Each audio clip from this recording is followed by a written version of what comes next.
समाचार सेवा प्रभाग से प्रस्तुत है साप्ताहिक कार्यक्रम पब्लिक स्पीक।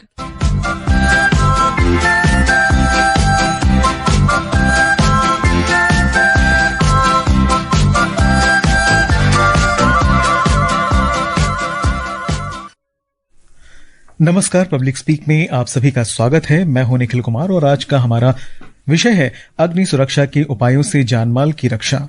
इस विषय पर बातचीत करने और आपके प्रश्नों का उत्तर देने के लिए आज स्टूडियो में हमारे साथ हैं गृह मंत्रालय में अग्निशमन सलाहकार प्रशांत लोंकर जी और दिल्ली अग्निशमन सेवा विभाग के निदेशक अतुल गर्ग। आप दोनों का कार्यक्रम में बहुत बहुत स्वागत है। धन्यवाद निखिल जी। और श्रोताओं, अब हमें आपकी फोन कॉल्स का इंतजार है। स्टूडियो की फोन लाइंस खुल चुकी हैं। आप हमारे स्टूडियो के नंबर 011 यानी दिल्ली का कोड 2331444 और हमारे दूसरे नंबर 23421050 पर फोन करके अपने प्रश्न पूछ सकते हैं। आप हमारे Twitter handle @AIR News Alerts पर भी #AskAIR के जरिए अपने क्वेश्चंस पोस्ट कर सकते हैं। ये कार्यक्रम हमारे mobile app news on AIR और दूरदर्शन की DTH सेवा पर भी उपलब्ध है। आप दोनों का कार्यक्रम में एक बार फिर से स्वागत है। और अतुल जी, मेरा पहला प्रश्न आज का आपसे यह है कि अग्नि सुरक्षा का अर्थ क्या है, आग कैसे लगती है और आग लगने के बाद बचाव के लिए सबसे पहले क्या करना चाहिए? देखिए, आपने बहुत अच्छा सवाल पूछा कि आग कैसे लगती है। आग लगने के कई कारण हो सकते हैं। इलेक्ट्रिक सर्किट का कुछ डिफॉल्ट हो सकता है, ह्यूमन नेग्लिजेंसी हो सकती है, या कोई फिर आर्सन या एक्सप्लोजन हो सकता है। और तीनों ही केस में जो है सिचुएशन बहुत खतरनाक होती है और काफी भयावह भी हो सकती है। आग लगने पे मेरा ये सभी श्रोताओं को ये संदेश है कि आपके पास जो भी फायर सर्विस हो, पुलिस है, जो भी है, सबसे पहले आप उसे कॉल करें। मतलब आप मदद की गुहार लगाएं सबसे पहले, फिर आग बुझाने की कोशिश करें। ये मैं इसलिए कहना चाहता हूं, जितनी जल्दी आप जो मदद पहुंचाने वाली संस्था है उसको आप खबर कर देंगे, वो जल्दी पहुंचेगी, क्योंकि रास्ते में टाइम भी लगता है, ट्रैफिक भी होता है। और उसके बाद आप खुद को बचाएं, आग को बुझाने की कोशिश करें। जो भी आपके पास संसाधन है उसका यूज करके आग को बुझाएं। अगर आप पहले आग बुझाने की कोशिश करते हैं और फिर बाद में मदद बुलाते हैं जब आग बढ़ी हो जाती है, तो उसमें फिर जो है थोड़ा डिले हो सकता है और आग को बढ़ने में 2 से 3 मिनट में ही आग काफी भयावह हो जाती है। तो इसलिए सबसे पहले आप मदद के लिए गुहार लगाएं, कॉल करें, जो भी सुविधा आपके पास हो, और फिर आप आग बुझाने की कोशिश करें। और इस बीच आज के हमारे पहले कॉलर दिल्ली से राकेश तेवतिया जी हमारे साथ जुड़ चुके हैं। राकेश जी, कार्यक्रम में स्वागत है। आपका प्रश्न पूछिए। धन्यवाद सर। धन्यवाद जी, प्रश्न पूछिए। सर, करूँ मैं क्वेश्चन अपना? बिल्कुल बिल्कुल। हाँ सर, ऐसा हमारा काम CNG का ही है। तो जैसे यार्ड में हम काम करते हैं, CNG गाड़ियां भी खड़ी होती हैं हमारे, जैसे वेल्डिंग का काम कर रहे हैं हम, या तो हमें क्या क्या सावधानियां बरतनी है, ये थोड़ा जानकारी दो जी। अतुल जी, देखिए, ये आपने बहुत अच्छा सवाल पूछा। अभी कल भी रात एक आग लगी थी ऐसे ही। अगर आप CNG का काम करते हैं और वेल्डिंग करते हैं तो सबसे पहले तो ये है कि आप एक सेफ डिस्टेंस रखें वेल्डिंग करने में और बाकी चीजों में। दूसरा ये है कि वेल्डिंग में, क्योंकि देखिए स्पार्क होता है और हीट काफी ज्यादा होती है, मतलब टेम्परेचर उस जगह का बहुत ज्यादा हो जाता है। तो आपने आसपास जरूर कुछ ना कुछ जो है एक आग बुझाने का अगर लगती है संसाधन जरूर रखना है। चाहे पानी की बाल्टी रखें, फायर एक्सटिंग्विशर रखें, जो भी रखें। और इसमें सबसे जो इम्पोर्टेंट बात है, जब आप वेल्डिंग कर रहे हैं तो उसके आसपास के दायरे में कोई जलने वाली चीज नहीं होनी चाहिए, उसके आसपास कोई फ्लेमेबल मटेरियल नहीं होना चाहिए, या कोई ऐसी चीज, कपड़ा, कोई, मतलब मेरा कहना जो चीज जल सकती है वो चीज आसपास नहीं होनी चाहिए, तभी ये सुरक्षा बन पाएगी। और इस बीच रायबरेली से हमारे आज के दूसरे श्रोता हैं रमाशंकर वाजपेयी जी। रमाशंकर जी, आपका सवाल क्या है? हमारा सवाल ये है कि सर, जिस तरह देहातों में बड़ी दूर दूर कहीं भी फायर ब्रिगेड का इंतजाम नहीं होता और कभी कभी फायर ब्रिगेड आती है तो उनमें भी पानी नहीं और स्थानीय जगहों में भी पानी नहीं होता, उस समय क्या किया जाए? जी, प्रशांत जी आपके इस प्रश्न का उत्तर देंगे। नमस्कार रविशंकर जी, रमाशंकर जी, बहुत अच्छा सवाल पूछा। एक्चुअली सरकार में, केंद्र सरकार में ये हमारा सबसे इम्पोर्टेंट विषय है। जो सवाल आपने पूछा उसके लिए हम बहुत ज्यादा प्रयास कर रहे हैं। उसके लिए एक हमारा बीच में हमारी एक स्टैंडिंग फायर एडवाइजरी काउंसिल एक कमेटी होती है, जिसमें सारे देश के जो वरिष्ठ अधिकारी है, डायरेक्टर जनरल्स, डायरेक्टर्स होते हैं, वो उसमें हिस्सा लेते हैं। और उसमें एक हमने मतलब डिसीजन लिया था और वो हम इम्प्लीमेंट करना चाहते हैं पूरे देश में, कि क्योंकि जैसे गांव देहात में तो फायर सर्विस की दूर दूर तक बहुत दूर होता है, जिले में होता है या तहसील में होता है। तो ऐसे केस में जो विलेजेस में एक विलेज पार्टी बनाने का हमने एक प्रोविजन किया था। विलेज पार्टी में यह है कि जो भी आपकी ग्राम पंचायत है, वो ग्राम पंचायत जो आपका नियरेस्ट फायर स्टेशन है, डिस्ट्रिक्ट फायर स्टेशन है, उनके पास जाए और वो लोग वहां पे गांव में आके आपके गांव में जो 30-40 लोग होंगे उनको एक ट्रेनिंग दे, बेसिक ट्रेनिंग। और उसके लिए जो सामान चाहिए बेसिक फायर फाइटिंग के लिए, जो भी सामान चाहिए वो आपके पास अवेलेबल है, उसकी आपको ट्रेनिंग दे और आपको आत्मनिर्भर बनाए। तो हमारा ये दृष्टिकोण है कि हम आपको आत्मनिर्भर बनाएं, क्योंकि फायर सर्विस 80 किलोमीटर दूर से आएगी, तब तक काम सब हो चुका होगा। तो इसलिए हम चाहते हैं कि ग्राम पंचायत और जो छोटे गांव है वो उसमें आत्मनिर्भर हो, लोगों में जागरूकता गांवों में फैले और वो लोग इसमें खुद ही जो ऐसी छोटी घटनाएं होती है उस पे काबू पाने का कोशिश करें। बिकॉज ये असंभव है कि दूर से कोई आएगा और आपको फायर फाइटिंग में मदद करेगा। उसके लिए केंद्र सरकार ने अभी 15 फाइनेंस कमीशन में 5,000 करोड़ का प्रोविजन किया है, जो कि 75% जो है केंद्र सरकार देगी और 25% जो है राज्य सरकार उसमें अपना योगदान देगी। तो करीबन 6,000 करोड़ का ये बहुत ही महत्वाकांक्षी प्रोजेक्ट है। आज तक देश के इतिहास में पहली बार फायर सर्विसेज को अपग्रेड करने के लिए इतना पैसा मिला है। तो उसी पैसे में से आपके जो फायर सर्विस के लोग हैं वो आपके गांव को सुसज्जित करा सकते हैं, आत्मनिर्भर करा सकते हैं। मेरी आपके इस प्रोग्राम से और बाकी लिसनर्स है उनको भी यही दरख्वास्त है कि आप जो है आपके डिस्ट्रिक्ट फायर सर्विस के पास जाइए और उनको इस स्कीम के लिए बोलिए कि हमें ट्रेनिंग दे और हमें एक आत्मनिर्भरता के और बढ़ने के लिए हमें प्रशिक्षित करे। और इस बीच इंदौर से हमारे अगले श्रोता हैं अनिल। अनिल जी, आपका सवाल क्या है? सर, हमारा प्रश्न है कि जब कोई आग लगने की घटना होती है तो और अगर कोई दुर्घटना में घायल हो जाता है, जल जाता है, तो आसपास के लोगों को प्रारंभिक सुरक्षा के तौर पर क्या करना चाहिए? क्योंकि फायर ब्रिगेड कर्मचारी आने में और पानी के टैंकर आने में तो काफी वक्त लग जाता है। तो उपस्थित लोगों को उस समय आग बुझाने के लिए और जो घायल हुए उनकी सुरक्षा के लिए क्या व्यवस्था करनी चाहिए? जी अतुल जी। अनिल जी नमस्कार, आपका बहुत अच्छा सवाल है, क्योंकि कई जगह ट्रैफिक की वजह से फायर ब्रिगेड में पहुंचने में देर होती है। इससे पहले मैंने अभी कहा था कि आपने सबसे पहले फायर ब्रिगेड को, पुलिस को, जो भी हेल्प जहां से मिल सकती है उसको बुलाना है। और मैं ये कहूंगा कि आग बुझाना एक थोड़ा सा तकनीकी काम है। अगर आपको इसमें ट्रेनिंग नहीं मिली है तो आपने फिर आग बुझाने की कोशिश नहीं करनी चाहिए। आप अपने और अपने जो भी परिवारजन, जो प्रियगण हैं, उनको किसी भी तरीके से बाहर लेके आ जाएं और फायर ब्रिगेड के लिए रास्ता बनाएं। सबसे अच्छा तरीका ये है, अगर आप कहते हैं कि फायर ब्रिगेड को आने में थोड़ा टाइम लग जाता है और आप उस स्थिति में क्या करें, उस स्थिति में आपको ये करना है कि आसपास के लोगों को जागरूक बता देना आग लग गई है, जितने आपके लोग हैं उन सबको लेके बाहर जाना है और दोबारा आग के अंदर किसी भी चीज को, कोई पेपर छूट गया, कोई पैसे छूट गए, उसके लिए दोबारा अंदर नहीं जाना है। क्योंकि अगर आप वो अंदर गए तो ये बहुत घातक हो सकता है और आपकी जान जा सकती है। अगर आपके पास पानी का कोई संसाधन है तो आप उसको बुझाने की कोशिश कर सकते हैं, वो भी एक डिस्टेंस है। अदरवाइज मेरा ये कहना है कि आप फायर ब्रिगेड को गाइड करें, उनको रास्ता बताएं, क्योंकि कई बार हमें होता है, हम दिल्ली में हैं, एड्रेस ढूंढने में टाइम लगता है, गलियां बंद होती हैं, नहीं पहुंच पाते। तो सबसे अच्छा तरीका इसमें ये होगा कि आप जल्द से जल्द फायर ब्रिगेड पुलिस को बुलाएं और उनको रास्ता बताएं, उनको गाइड करें और भीड़ ना लगने दें। क्योंकि ये मेरा अपना पर्सनल एक्सपीरियंस है, जब भी हम आग बुझाने जाते हैं तो उसके करीब 300-400 मीटर पहले लोग जमा हो जाते हैं, लोग गाड़ी रोक के, स्कूटर देख के जो है वो तमाशा देखते हैं और फायर ब्रिगेड उसमें लेट होती है। तो अगर आप ये करेंगे तो मुझे लगता है जान माल हम ज्यादा बचा पाएंगे, प्रॉपर्टी हम ज्यादा बचा पाएंगे। प्रशांत जी, एक मेरे मन में सवाल यहाँ पर ये आ रहा है कि अगर शॉर्ट सर्किट से आग लगती है, खासतौर पे जो बिजली के करंट की वजह से ही लगती है, उसमें सावधानी बहुत ज्यादा मेरे हिसाब से रखनी चाहिए, क्योंकि करंट लगने की संभावना भी बढ़ जाती है यदि आप आग बुझाने की कोशिश करते हैं। बहुत एक्चुअली सबसे इंपॉर्टेंट सवाल है ये, बिकॉज आप देखिए पूरे देश में जितनी आग की घटनाएं होती है, आपको ये दिखाएगा कि वहां शॉर्ट सर्किट हुआ।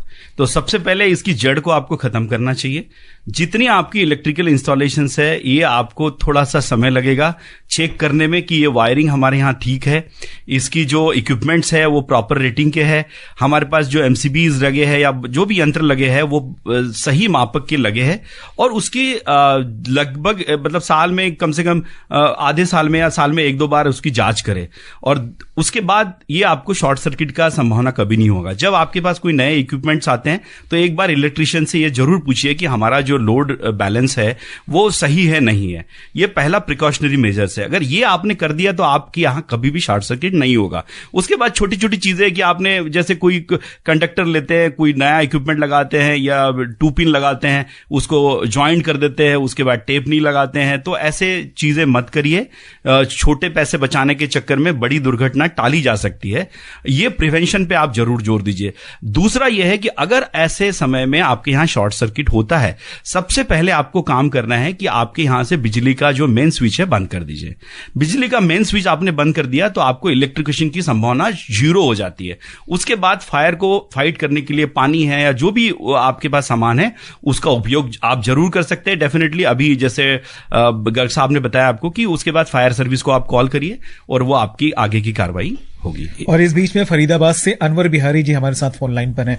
अनवर जी, क्या पूछना चाह रहे हैं हमारे विशेषज्ञ से आप? नमस्कार सर। नमस्कार, मैं अनवर बिहारी बोल रहा हूँ फरीदाबाद हरियाणा से। जी स्वागत है, सवाल पूछिए। मेरा प्रश्न ये है सर कि मैं स्पोर्ट्स कंपनी में काम करता हूँ, हमारी कंपनी कपड़े की है जी। तो कपड़े की कंपनी में आग लगने का खतरा कुछ ज्यादा होता है, तो हमें क्या क्या सावधानी बरतनी चाहिए? जी अतुल जी आपके प्रश्न का उत्तर देंगे। अनवर बिहारी जी नमस्कार। ये जो आप कह रहे हैं कपड़े की फैक्ट्री, उसमें आग लगने का जो है मतलब संभावना ज्यादा होती है, ये आपकी बात थोड़ी सही है, लेकिन आपको इसका मूल कारण ये आग क्यों लगती है। आग 3 चीजों से की वजह से लगती है। या तो इलेक्ट्रिक में कुछ शॉर्ट सर्किट हुआ, या ह्यूमन नेग्लिजेंस हुआ, जैसे कि किसी ने सिगरेट छोड़ दी, कोई बीड़ी पी रहा है छुप छुपा के और वो जलती रह गई, या फिर कोई और बात हुई है, कोई प्रेस है, कुछ है, हीटिंग इक्विपमेंट है या हीटिंग जगह है, उसकी वजह से आग लगती है। तो अगर हमें, जैसा अभी लोनकर साहब ने भी बताया था कि हमें सबसे ज्यादा जो आग लग रही है वो 60% फायर जो है वो इलेक्ट्रिक शॉर्ट सर्किट या इलेक्ट्रिक फॉल्ट की वजह से लगती है। तो अगर आप अपनी फैक्ट्री का इलेक्ट्रिक ऑडिट कराते हैं या कराते रहते हैं और लोड की चेकिंग करते रहते हैं, मल्टीप्लगिंग नहीं करते हैं, तो मुझे लगता है कि आग लगने की संभावना बहुत कम है। और अगर आपकी फैक्ट्री में स्मोकिंग रूम है, बना हुआ है, जहां पे लोग जाके एक डिसिप्लिन मेंटेन करते हैं, तो आग नहीं लगेगी। तो अगर आप ये 2-3 चीजें करेंगे तो मुझे लगता है 90% संभावना जो है आग लगने की बहुत कम हो जाएगी। और हिसार हरियाणा से हमारे अगले श्रोता है राजेंद्र जी, सवाल पूछिए। नमस्कार जी निखिल कुमार जी, और विशेषज्ञ अतुल जी को भी नमस्कार है। ये अग्निशमन विभाग से आए हुए जी। मैं एक सवाल जानना था, जैसे बड़ी बड़ी बिल्डिंग होती हैं उनका निकलने का रास्ता एक ही होता है, तो क्या अग्निशमन विभाग ये भी देखता है क्या, मतलब भाई दूसरा रास्ता निकलने का है नहीं, या रास्ते में कोई ऐसा कोई तार या कोई चीज या बेड या कुछ ऐसा रखा है जिससे आग लगने के ज्यादा चांस रहते हो? जी प्रशांत जी, तो इसका जांच करते हैं। और दूसरा ये जानना था कि जो गैस सिलेंडर होता है जो आग बुझाने का, उसकी क्या जानकारी है वहाँ, इस तसल्ली करी जाती है क्या, बिजली चलाना आता है या नहीं आता है, इसके बारे में से जान। राजेंद्र जी नमस्कार। सबसे पहला सवाल आपका ये पूछा कि जो निकास का जो मार्ग है वो कैसा होना चाहिए। आपको मैं बताना चाहता हूं कि कोई भी भवन हो, कोई भी बिल्डिंग है, इंडस्ट्री है, उसमें कम से कम 2 निकास के रास्ते जरूरी है, मस्ट है। और फायर ब्रिगेड के रूल्स में ये मैंडेटरी है कि 2 निकास के रास्ते जरूरी है। बट अब होता क्या है कि जैसे कई जो पुरानी बिल्डिंग्स है, पुराने घर है, वहां पे एक ही रास्ता होता है, तो ये बिल्कुल ठीक नहीं है। आप जितनी अभी हैदराबाद में एक्सीडेंट हुआ था, 17 लोगों की जान गई, एक अभी सातारा में बीच में एक्सीडेंट हुआ था, तो ऐसे, या फिर हमारे यहाँ मुखर्जी नगर में दिल्ली में एक एक्सीडेंट हुआ था। तो जितनी सारी एक्सीडेंट्स ये होती है ये बहुत छोटे एरिया में होती है, संकीर्ण एरिया में होती है। और वहां पे जैसे पहले भी आपको बताया गया कि जो आग की घटना है उसमें जो कैजुअलिटीज होती है वो धुएं के कारण होती है, निकास का मार्ग नहीं मिलने के कारण होती है। तो निकास सबसे इंपॉर्टेंट एरिया है, सबसे इंपॉर्टेंट साधन है, क्योंकि अगर आग की घटना होती है तो आपको बाहर निकलना है। अब बाहर निकलने के लिए निकास का रास्ता ही नहीं है तो आप कैसे करेंगे? तो इसके लिए 2 कम से कम निकास होने चाहिए, चाहे आपके लिए उसका फ्लोर एरिया आपका कम हो रहा है, पैसा ज्यादा लग रहा है, पर जान सबसे इंपॉर्टेंट है। तो आपको कभी भी कहीं भी जाएंगे तो 2 निकास की आवश्यकता जरूर पूरी करनी है। अगर वो बिल्डिंग में 2 निकास की आवश्यकता पूरी नहीं हो रही है तो उसके लिए आप एक्सटर्नल स्टेयरकेस लगाइए। आजकल मॉडर्न टेक्नोलॉजीज आती है, बहुत सारी ऐसी टेक्नोलॉजीज है कि आप उसको लगा के जब आवश्यकता है तब वो सीढ़ियां खोल सकते हैं। तो ऐसी मॉडर्न टेक्नोलॉजीज अवेलेबल है और बहुत ज्यादा महंगी नहीं है। तो ये थोड़ा सा आपको ध्यान देना है, ये आवश्यक का है और फायर ब्रिगेड इसको जरूर चेक करती है। दूसरा जी, उनका दूसरा सवाल भी था कि आग बुझाने वाले जो सिलेंडर होते हैं उनका कैसे इस्तेमाल होता है? हाँ, आग बुझाने के जो सिलेंडर होते हैं उसमें आप अगर उसके पास में जाएंगे, आपको ज्यादा एफोर्ड करने की जरूरत नहीं, कहीं इधर उधर पूछने की जरूरत नहीं है। उस एक्सटिंग्विशर के पास आप जाइए, वहां पे अगर आप पढ़ना लिखना नहीं भी जानते तो पिक्टोरियल डायग्राम से बताया होता है कि आग के उस एक्सटिंग्विशर को किस तरह से उपयोग में किया जाता है। जैसे आग में अलग अलग प्रकार की आग होती है, जैसे कि सॉलिड फायर है जिसमें जो कपड़ा, वुड, ये सब चीजें जलती है जो ठोस पदार्थ है। फिर तरल पदार्थ की फायर होती है जिसमें तेल, पेट्रोल, डीजल, केरोसिन, नाफ्ता ये चीजें होती है। फिर एलपीजी, सीएनजी की फायर होती है और एक फिर मेटल फायर होती है जो मैग्नीशियम, एल्यूमिनियम होती है।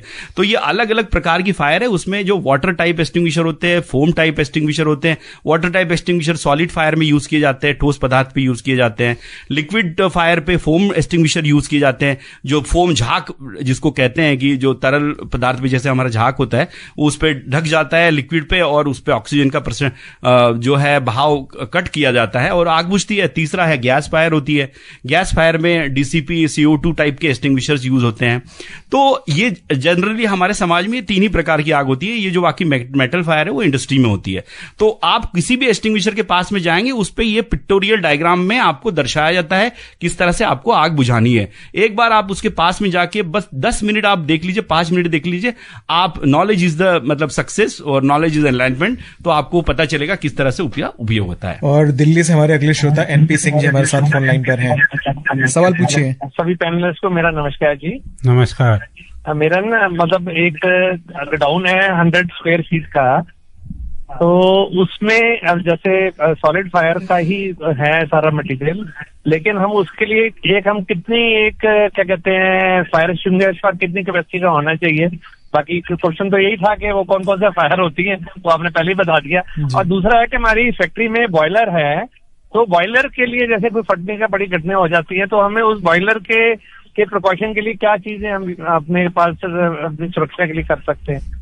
मेरे 2 क्वेश्चन का जवाब दे दीजिए। हाँ, तो पहला आपने सवाल पूछा कि बॉयलर का, सॉलिड फायर के बारे में पूछा था। सॉलिड फायर के बारे में मैंने आपको बता ही दिया है कि सॉलिड फायर आपके यहाँ पे, जो आपने ये नहीं बताया मुझे कि वहां पे क्या आपने रखा है। सॉलिड क्या है? सॉलिड तो बहुत सारी चीजें, कपड़ा भी है, लकड़ी भी है, बहुत सारी प्रकार के सॉलिड्स है। तो सॉलिड कौन सा है, वो कौन सा फ्लेमेबल कैटेगरी में आता है? अलग अलग प्रकार की फ्लेमेबल कैटेगरी है। बट जैसे कि आपने नहीं बताया, मैं आपको एक जनरल आइडिया देता हूं कि अगर कोई भी सॉलिड पदार्थ है जो जलने वाला है तो पहले तो आप उसको किस तरह का है वो मतलब आप जैसे बताएंगे तभी आप हम बता पाएंगे। बट एक जनरल उसका रूल है कि आप उसी अगर जलने वाली चीज है उसको आइसोलेट करिए।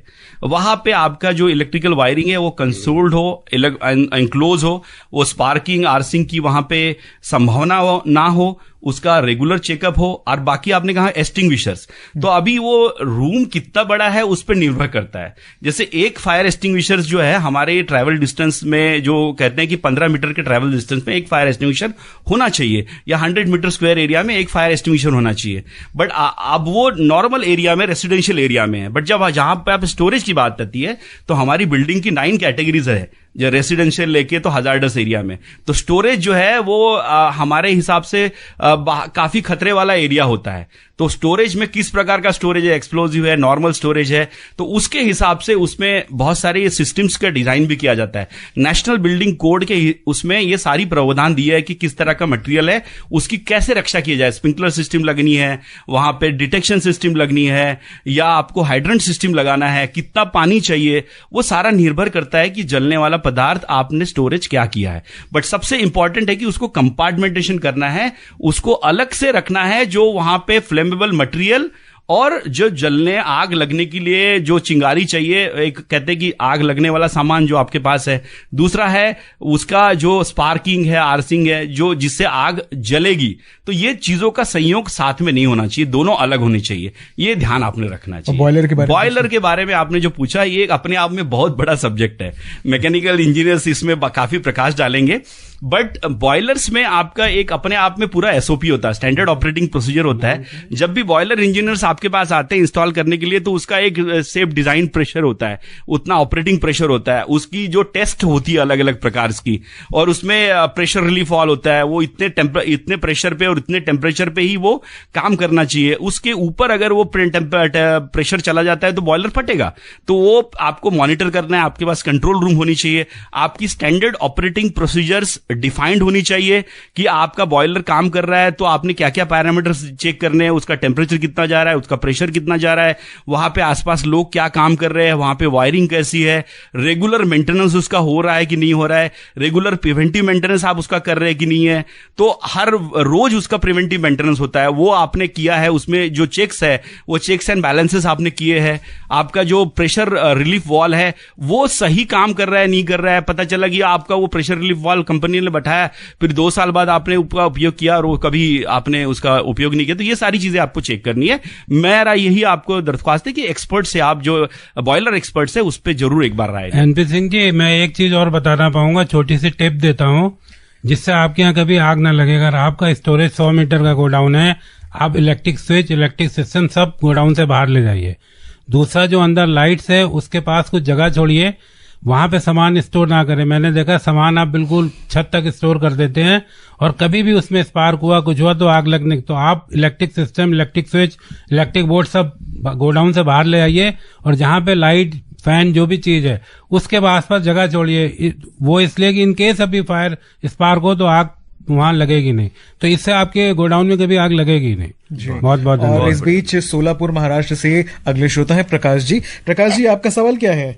हाँ, मैं सर नमस्ते।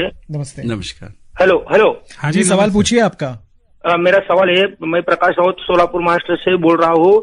अभी तेलंगाना और सोलापुर में जो कंपनी में स्फोट हो गया, उसके जान माल का नुकसान हो गया, और उसमें जो कंपनी में स्थापना जो फायर सिस्टम होती है वो सक्षम करनी चाहिए, और उसका ऑडिट होने के लिए, निरंतर ऑडिट होने के लिए क्या करना पड़ेगा?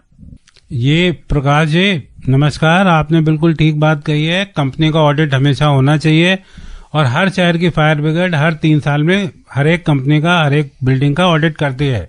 अगर आपकी कंपनी के यहाँ ऑडिट नहीं हुआ है तो आप तुरंत वहाँ के लोकल फायर ब्रिगेड को लिखें कि इस कंपनी का ऑडिट किया जाए और इसमें जो भी कमी पेशी है वो बताया जाए। ये बिल्कुल बाय लॉ भी जरूरी है, और अगर आग लगे तो ये होना ही होना चाहिए। हर कंपनी का, हर बिल्डिंग का ऑडिट बाय लॉ पूरे इंडिया में कंपलसरी है, और फायर ब्रिगेड जो है ड्यूटी बाउंड है। अगर आप अपनी रिक्वेस्ट भेजेंगे तो उसको ऑडिट करना है, तो आप तुरंत अपने नियरेस्ट फायर स्टेशन को अप्रोच करें और उनको बताएं यहाँ पे आग लगी थी, इसका तुरंत फायर ऑडिट किया जाए, और ये ऑडिट जरूर होगा जी। और ओम प्रकाश चावला सिरसा हरियाणा से हमारे साथ है फोन लाइन पर। ओम प्रकाश जी, आप क्या प्रश्न पूछना चाह रहे हैं? नमस्कार जी, ओम प्रकाश चावला सिरसा हरियाणा जी। मैं ये पूछता हूँ, जैसे अन्य कई प्रकार के फोबिया हैं, क्या ऐसे में कुछ लोगों को ऐसी विशेष यानी होता है फोबिया, अग्निफोबिया, उस समय वैसे लोगों को क्या सावधानी बरतनी चाहिए? कृपया इस पर प्रकाश डालें। आपका धन्यवाद, आभार। ओम प्रकाश जी नमस्कार, बहुत अच्छा सवाल है, पर मेरे ख्याल से ये आपका सवाल डॉक्टर को होना चाहिए कि फोबिया का इलाज हम बता सकते हैं, अग्निफोबिया का मतलब क्या उसमें होता है। बट ये जैसे कि अगर आग में जो है धुआं जो है वो उससे एक्चुअली ये एक इमोशनल सेटबैक होता है। जब भी कोई ऐसी आग की दुर्घटना होती है तो उसमें सबसे बड़ा जो है आपकी इमोशंस को कंट्रोल करना बहुत जरूरी है, क्योंकि ऐसी घटना है जो एकदम से हो गई है, इसीलिए हम उसको इमरजेंसी कहते हैं, इसके लिए उसको आपात कहते हैं। तो उसमें एकदम से आपका टेम्परेचर बढ़ गया, एनवायरमेंट का टेम्परेचर गया 100 डिग्री सेल्सियस, धुआं आपका इतना ज्यादा बढ़ गया कि आपको सांस लेना नहीं हो रहा है। तो ये सारी जो मेंटल, इमोशन और फिजिकल फिटनेस, ये सारा का कॉम्बिनेशन से आपका जो है एक डर बन जाता है। तो इसके लिए हम कई बार आपको कहते हैं कि इसके लिए आपको एक चाहिए, इस फोबिया को बाहर निकालने के लिए आप मॉक फायर ड्रिल आप कराइए। जैसे गर्ग साहब ने अभी बताया कि आप लोगर फायर सर्विस को आप कांटेक्ट करिए और आपकी इंडस्ट्री है, आपकी जो बिल्डिंग है, उसमें एक मॉक फायर ड्रिल होती है कि एक ऐसा सीन क्रिएट करिए कि यहां पे जो है आपके बिल्डिंग में आग लगी या कोई कैजुअलिटी होगी, तो आपको कैसा, आपको क्या आपने प्रिकॉशंस लेनी है, कैसे बाहर आना है, अगर कोई एक्सटिंग्विशर यूज करना है कैसे करना है, उसमें आप एक्सपर्ट्स को बुलाइए।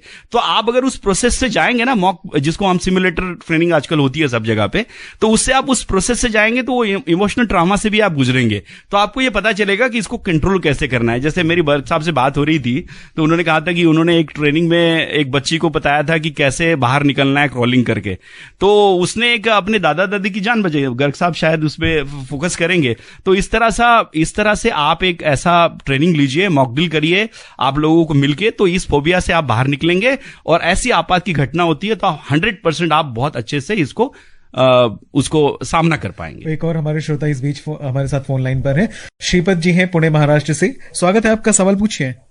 हेलो जी, हेलो सर, नमस्ते। हाँ नमस्कार, बोलिए। हाँ, मेरा सवाल ये है कि जो अस्पताल में जो आग लगने की जो घटनाएं होती है, तो जो मतलब पेशेंटों के बचाव के लिए तत्काल क्या उपाय करते हैं, मतलब एकदम क्या होना चाहिए? मतलब जी, अतुल जी आपके प्रश्न का उत्तर देंगे। श्रीपद जी नमस्कार। देखिए, जो भी अस्पताल होते हैं, क्योंकि अस्पताल में पेशेंट होते हैं जो चल नहीं सकते, हार्ट पेशेंट होते हैं, तो उसमें ये नॉर्मली हर अस्पताल में ही होता है कि कंपार्टमेंटेशन होता है। मतलब अस्पताल को कई भागों में बांटा जाता है। आग लगी तो हम तुरंत उस दूसरे एरिया में जो सुरक्षित एरिया है उसमें उसको शिफ्ट कर दें, क्योंकि आप समझ सकते हैं अगर कोई पेशेंट आईसीयू में है, हार्ट पेशेंट है, तो उसको बाहर निकालना बहुत मुश्किल काम है। और इमीडिएटली मान लीजिए वहां पे पेशेंट ज्यादा है तो एक पेशेंट को निकालने में 4 आदमी लगेंगे उसको उठा के अगर आप ले। तो इसीलिए हर अस्पताल में जो ये सिस्टम होता है उसको अलग अलग भागों में बांटा जाता है, अगर आप हिंदी में बताएं। और हम एक एरिया से लेके उसको दूसरे एरिया में शिफ्ट करते हैं, जो प्रोटेक्टेड एरिया होता है, जो उसमें आग जाने के, धुआं जाने के चांस कम होते हैं। तो इसी तरह से हर एक अस्पताल में पेशेंटों को बचाने का प्रावधान हर अस्पताल में होता है। और शिमला से राकेश जी हमारे साथ है फोन लाइन पर। राकेश जी, आपका प्रश्न क्या है? सर, मेरा एक प्रश्न है, जैसे कि जंगल में आग लगती है, कोई मच स्थिति भी फैलता है, तो उसका प्रबंधन कैसे करें? जी हाँ, प्रशांत जी आपका बहुत अच्छा सवाल है शिमला से राकेश जी। सबसे पहले नमस्कार आपको। जंगल में आग जो है ये भारत सरकार के संज्ञान में भी काफी गंभीर मसला है और इसमें बहुत सारे कार्यक्रम हम लोग करते हैं एनडीएमए के साथ मिलकर, नेशनल डिजास्टर मैनेजमेंट अथॉरिटी के साथ में, और एक काफी बड़ा प्रोग्राम हमारा चलता है। और इसमें जो है कि एक हमारा एक सिस्टम है, सैटेलाइट सिस्टम है, तो उसमें एक जो फॉरेस्ट सर्वे ऑफ इंडिया का एक अत्याधुनिक केंद्र है, तो उसमें अगर ऐसी कोई घटना घटती है, जंगल में आग लगती, तो सैटेलाइट के माध्यम से उनको पता चल जाता है कि इस एरिया में यहाँ पे टेम्परेचर डेवलप हुआ है, हीट डेवलप हुई है, तो वो सिग्नल आपके लोकल फायर ब्रिगेड्स को या मतलब लोकल जो रेंजर्स है या गार्ड्स है वहां पे वो जाता है और उसके बाद इस पे कार्रवाई की जाती है। ऐसा जंगल की जो आग है वो अपने आप में बहुत बड़ी और भयावह है, which is very difficult to control by human efforts. तो उसके लिए कई सारे बहुत महंगे इक्विपमेंट्स है, हेलीकॉप्टर से, एरोप्लेन से फायर फाइटिंग भी करते हैं। बट जो देसी मतलब जो हमारा जो नॉर्मल तरीका है उसमें एक हम फायर लेन बनाते हैं। तो फायर लेन कैसा बनाते हैं कि कुछ जगह छोड़ के उसके बाद एक जगह को बैरन करते हैं, वहां पे कोई जलने वाला पदार्थ या लकड़ी ऐसा नहीं होगा, उसको साफ कर देते हैं, तो उस जगह तक वो फायर आती आएगी, जल्दी आएगी और उसके बाद आगे नहीं बढ़ेगी। उसको फायर लेन के प्रकार से समझते हैं, तो ताकि वो आग आगे नहीं बढ़ेगी। ये एक सबसे बड़ा काम करते हैं। उसके बाद दूसरा सरकार ने ये किया है कि ऐसी जो घटनाएं घटती है उसके लिए हमने एक टीम्स बनाई है अलग अलग जगह पे, जैसे कि बहुत डीप फॉरेस्ट में उन लोगों को स्कूलों में वॉलंटियर्स बनाए हैं, उनके पास मोबाइल एप्लीकेशंस दी है और ऐसी कोई घटना आती है तो तुरंत उस एप्लीकेशन पे डाल के वो उसको कर सकते हैं। धन्यवाद। और ओडिशा से पद्मलोचन जी हैं। पद्मलोचन जी, जल्दी से आपका सवाल पूछिए। सर, मैं यही पूछना चाह रहा हूँ, नमस्ते दोनों एक्सपर्ट को। सवाल पूछिए। हमारा जो फायर एक्सटिंग्विशर जो गैस होता है उनको ज्यादा प्रोडक्शन करके उसको जो फायर होता है उस जगह पर यूज करने से फायर भी कम हो सकता है? जी अतुल जी। जी देखिए, ये आप कह रहे हैं गैस बुझाने के प्रोडक्शन को ज्यादा यूज करने से आग नहीं बुझता है। आग आपका तभी बुझा सकता है जब आप ट्रेंड हो, आपको ट्रेनिंग हुई हो और आप प्रिकॉशन लेंगे, क्योंकि अगर आग लग जाती है तो फिर वो उसको बुझाना बहुत मुश्किल काम होता है और आपको बहुत वॉल्यूम ऑफ वाटर, बहुत वॉल्यूम ऑफ गैस लगता है। देश में प्रोडक्शन की कोई कमी नहीं है, देश में हम लोग एक्सपोर्ट भी करते हैं, तो देश में फायर बुझाने के साधन समुचित है। इसमें कोई घबराने वाली बात नहीं है कि देश के पास साधन नहीं है, पर आग बुझाने के लिए आपको की ट्रेनिंग, आपका जागरूक रहना, आपके प्रिकॉशन लेना बहुत जरूरी है। धन्यवाद। और प्रशांत जी और अतुल जी, फिलहाल तो कार्यक्रम में समय हमारे पास बहुत अधिक अब नहीं बचा है कि अपने श्रोताओं के अन्य प्रश्नों का हम उत्तर दे सके, तो आप दोनों का बहुत बहुत शुक्रिया कि आपने हमारे श्रोताओं की जिज्ञासाओं का समाधान किया। आपका भी बहुत बहुत धन्यवाद बुलाने के लिए। तो श्रोताओं, एक नई मुलाकात के वायदे के साथ इजाजत दीजिए निखिल को कार्यक्रम पब्लिक स्पीक यहीं पर संपन्न करने की। हम फिर मिलेंगे अगले सोमवार रात 9:30 बजे। नमस्कार।